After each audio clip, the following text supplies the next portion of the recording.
आपकी जितना वोट की ताकत होगी, आपकी जो आबादी होगी, उसके अनुपात में आपको हक मांगने का, दबाव बनाने का मादा होना चाहिए, ये आप समझ लीजिए। जनगणना सरकार ने, भारत सरकार ने जनगणना कराना 2011 के बाद से बंद कर दिया है।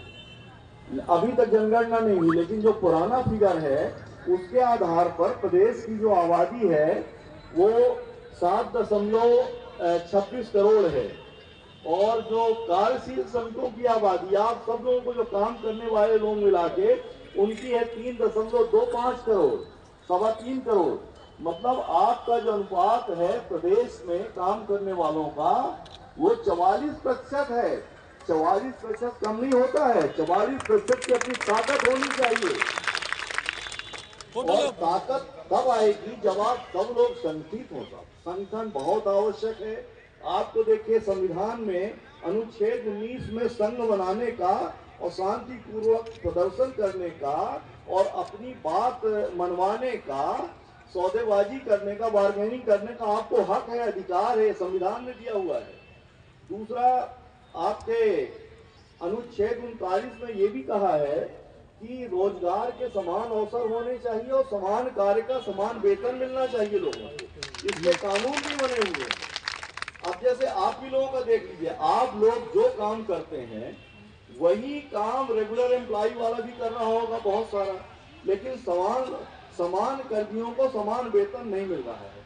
सरकार अपना खर्चा बचाने के लिए, दूसरे मदों में तो खर्चा बचा नहीं रही सरकार, अपना खर्चा बचाने के लिए कम वेतन पर आप जैसे तमाम लोगों को काम दिया हुआ है, और उसमें भी तमाम तरह तरह की दिक्कतें हैं। मैं अभी भाइयों बहनों को मैं सुन रहा था।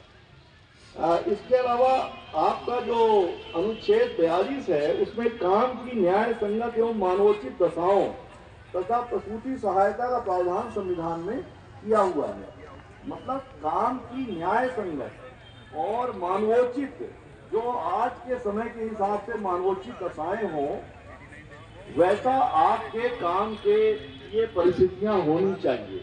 एक मैं आपको बता दूं कि 1810 वगैरह, बड़ी पुरानी बात है, उस समय 14 से 16 घंटे श्रमिकों से काम लिया जाता था।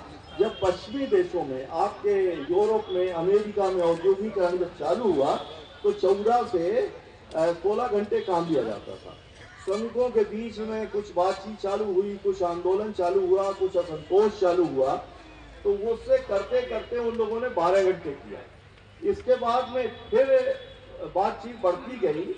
तो आपको ये हम बता दें कि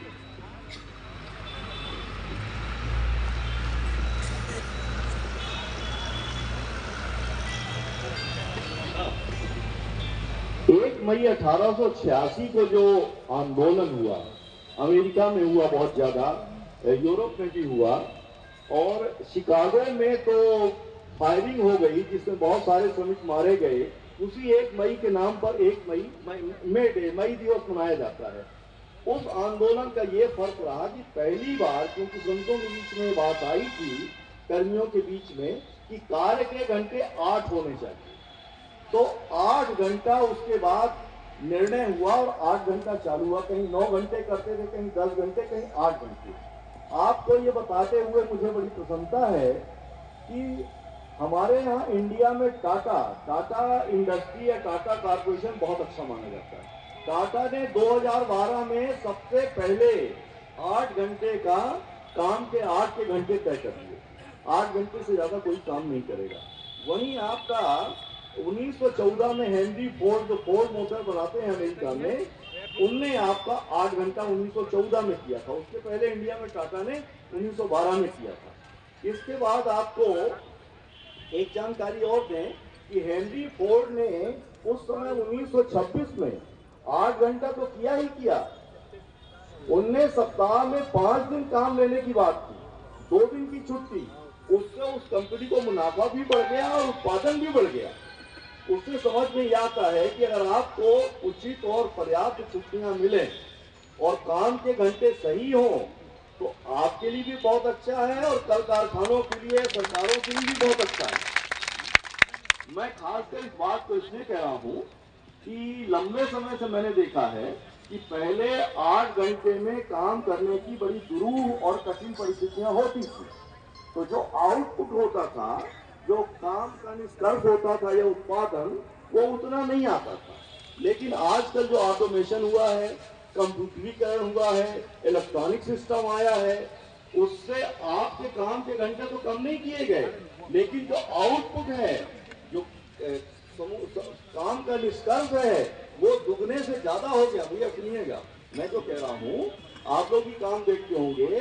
पहले एक क्लर्क को ले लीजिए, वो टाइप करता था, दिन में कितने पत्र टाइप करता रहा होगा। अब वो कंप्यूटर सिस्टम हो गया तो कितना काम आउटपुट आपका बढ़ गया। वो 5 लोगों का काम या 6 लोगों का काम एक आदमी से होने लगा। लेकिन वो एक आदमी कोई आराम में नहीं है, वो पस्त है, वो दिमागी तौर पर पस्त है, उसको थकान होती है, सारी चीजें होती हैं।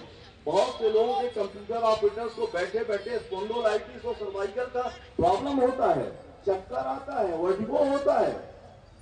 तो ये मेरा आज कहने का आशय ये है, मैंने इसमें स्टडी की है कि ये भी आप लोगों का संगठन है, बहुत सारे लोग हैं, तो अब काम के घंटे 6 घंटे किए जाएं, इस बात की मांग पुरजोर होनी चाहिए। ये 6 घंटे करने से आपको क्या होगा कि अभी अगर कल कारखानों में 3 पालियों में 3 शिफ्ट में काम होता है, तो 6 घंटे किया जाएगा तो 4 शिफ्ट में काम होगा और उत्पादन में कमी नहीं आएगी बल्कि बढ़ेगा और ज्यादा लोगों को रोजगार के अवसर मिलेंगे, रोजगार मिलेगा। वही स्थिति सरकारी दफ्तरों में हो सकती है, बैंकों में हो सकती है, न्यायालयों में हो सकती है। जो नीचे का अमला है, जज साहब लोग तो एक रहेंगे, लेकिन नीचे का अमला अगर 2 पाली में काम करे 6-6 घंटे, तो तमाम डिसीजंस जल्दी आएंगे, काम जल्दी होगा। तो इस बात को जरा दूर दूर तक फैलाइए, काम के घंटे, और इंडिया से शुरुआत होनी चाहिए कि 8 घंटे की जगह 6 घंटे होने चाहिए और सप्ताह में 2 दिन का अवकाश होना चाहिए। आप अपने लिए काम करिए, अपने बच्चों के लिए काम करिए, समाज के लिए काम करिए छुट्टी के दिनों में, और आपको रेस्ट भी मिले। ये मेरा कहने का आशय है। मैं आपको ये अपनी बात आपके सामने रख रहा हूँ और ये इस संदर्भ में और कह रहा हूँ कि अभी सरकार ने कारखाना अधिनियम में और शॉप एक्ट में 10 घंटा काम करने का पारित किया है विधानसभा में, और बहुत जल्दी आपके काम के घंटे 10 घंटे होने वाले हैं। आपको बहुत मुश्किलें बढ़ेंगी, तो आप भी अपनी ओर से मांग करिए कि 10 तो दूर की बात है, हमको 6 करिए। 6 घंटा हमारा काम का होना चाहिए।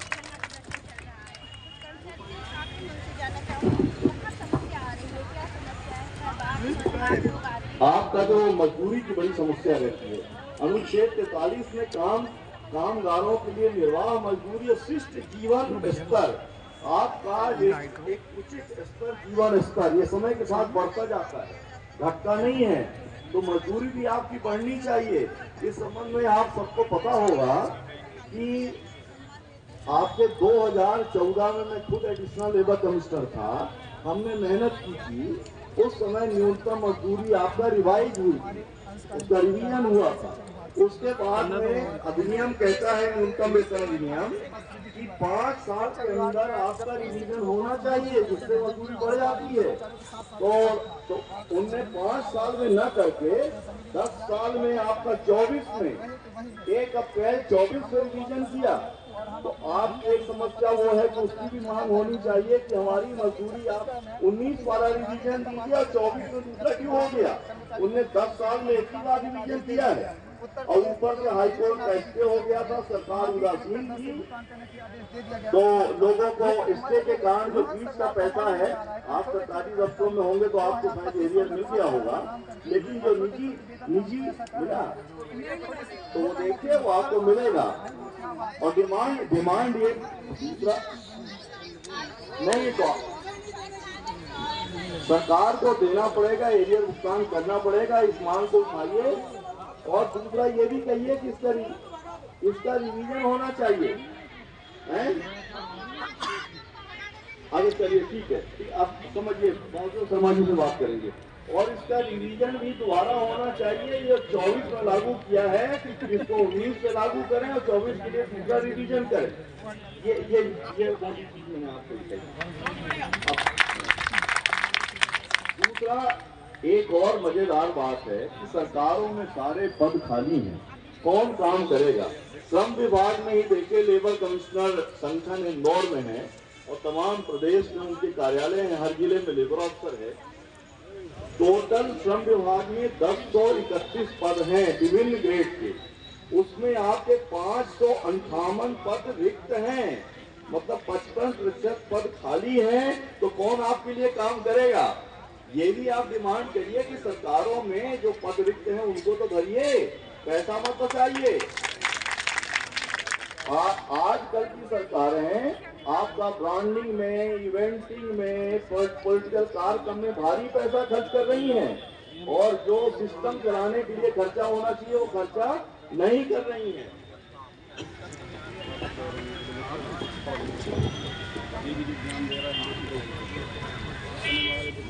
एक और है, अभी मैंने पढ़ा अखबारों में कि इस बार महंगाई भत्ता केवल 1 रुपया रोज बढ़ा है, 1 रुपया रोज महंगाई भत्ता बढ़ा है।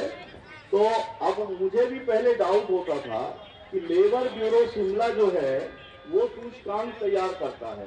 अब तो ऐसा लग रहा है कि सरकार के दबाव में कहीं लेबर ब्यूरो शिमला भी तो काम नहीं कर रहा है, कि सरकार जो है वो सरकार पूंजीपतियों की संगी साथी हो गई है, उद्योगपतियों की संगी साथी हो गई है?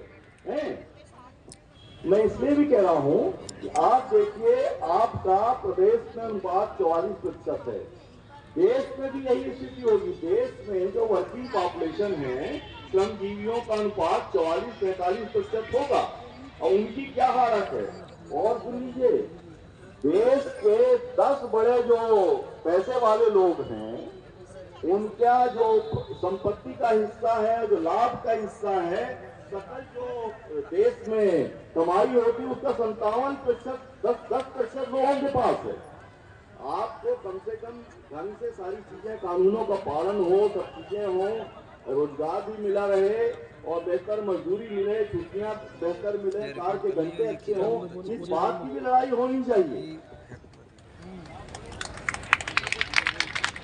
एक और है, आप लोगों में से कोई निजी क्षेत्र से भी आए हैं क्या?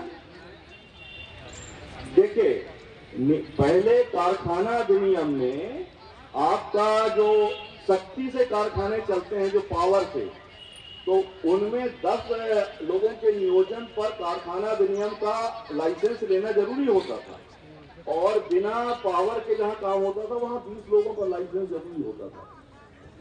सरकार ने संशोधन कर दिया है, अब 20 लोगों पर लाइसेंस लगेगा जहां शक्ति से है पावर के साथ, और जहां विदाउट पावर वहां 40 लोगों पर लगेगा।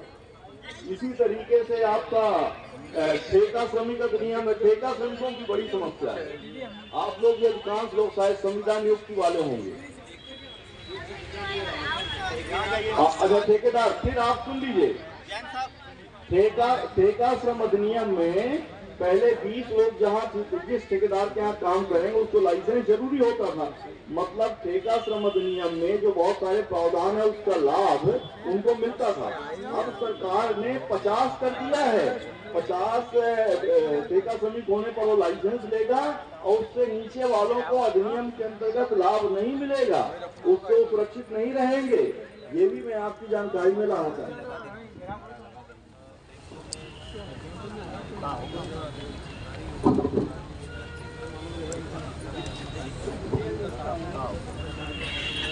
कुछ चीजें और आपके ध्यान में लाऊं कि श्रमिकों के खातिर जो पुरानी परंपरा और सिस्टम रही है, ये एक कहलाता है आपका अंतर्राष्ट्रीय श्रम संगठन, इंटरनेशनल लेबर ऑर्गेनाइजेशन जिनेवा में है, जिसमें सभी देश, सभी लोग जाते हैं, उसका प्रोजेक्ट होता है और वहाँ बहुत सारे मानक तय होते हैं श्रमिकों के मामले और उसका सभी देश उसको लागू करते हैं। उसी के अंतर्गत हमारे यहाँ भारत में भारतीय श्रम सम्मेलन होता है, हर साल होता है और उसके जो चीफ गेस्ट होते हैं वो प्रधानमंत्री आते हैं उसमें और भारत सरकार के श्रम मंत्री उसकी अध्यक्षता करते हैं और श्रमिकों के प्रतिनिधि रहते हैं, सरकारों के प्रतिनिधि रहते हैं, उद्योगपतियों के प्रतिनिधि रहते हैं। वो त्रिपक्षीय संस्था है, लेकिन आपको इसलिए जानकारी में लाना चाहिए कि नीचे तक बातें नहीं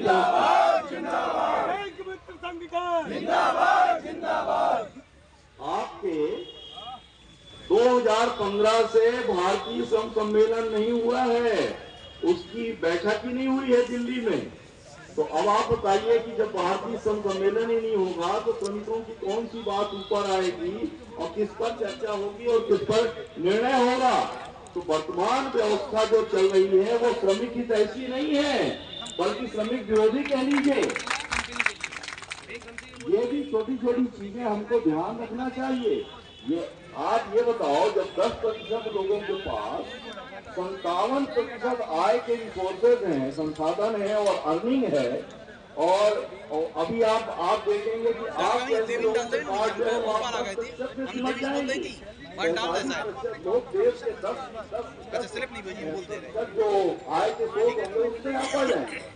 तो ये इस तरह का नहीं होना चाहिए। पूरा मानव समुदाय, ये डेमोक्रेसी है और वोट की ताकत सबको है, और आपकी वोट की ताकत कमजोर नहीं है। आप 44% लोग हैं। आप लोगों में अगर एकता हो, एकजुटता हो सारे श्रमिकों में, तो आप हर तरह के निर्णय आप श्रमिकों के पक्ष में करा सकते हैं। चलिए, बहुत सारी बातें हुई, फिर किसी और कोई और अवसर होगा आपके बीच हम रूबरू होंगे और अपनी बात रखेंगे। मैंने अपनी बात रखी और मेरी बहुत बहुत शुभकामनाएं हैं कि आपकी एकजुटता बनी रहे और सरकार आप लोगों की मांगों पर ध्यान दे। सभी लोग नौकरी में सुरक्षित रहें, बेहतर वेतन मिले। मैंने जो बात कही है उसका भी ध्यान रखिएगा। वेतन तो भले ही काम के घंटे 6 घंटे हो, इस पर भी आवाज होना चाहिए। बहुत बहुत धन्यवाद।